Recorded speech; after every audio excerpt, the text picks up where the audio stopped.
मकर ध्वज की उत्पत्ति की कथा। मकर ध्वज का जन्म एक अद्भुत और अलौकिक घटना के रूप में वर्णित है।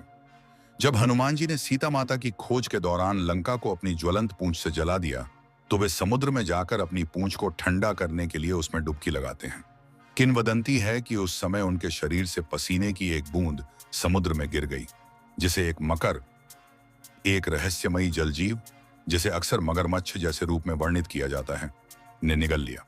कुछ समय बाद उसी मकर ने एक पुत्र को जन्म दिया।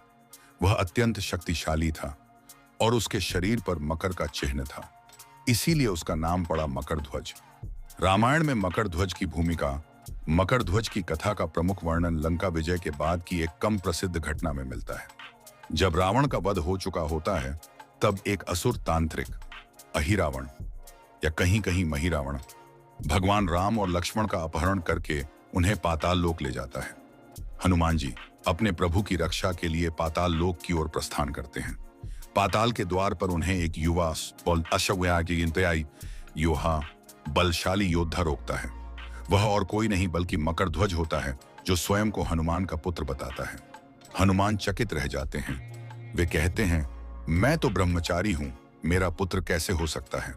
मकर ध्वज विनम्रता से अपनी उत्पत्ति की कथा सुनाता है और कहता है, भले ही आप मेरे पिता हों, पर मैं पाताल का द्वारपाल हूं और अपने कर्तव्य से विमुख नहीं हो सकता। फिर पिता और पुत्र के बीच एक शक्तिशाली युद्ध होता है। युद्ध में अंततः हनुमान जी विजय प्राप्त करते हैं और मकर ध्वज को बांधकर पाताल लोक में प्रवेश करते हैं। वहां वे अहिरावण का वध करके राम और लक्ष्मण को मुक्त कराते हैं। हैं। वापसी पर हनुमान मकर ध्वज के पराक्रम और धर्मनिष्ठा से प्रसन्न होकर उसे पाताल का राजा नियुक्त करते हैं।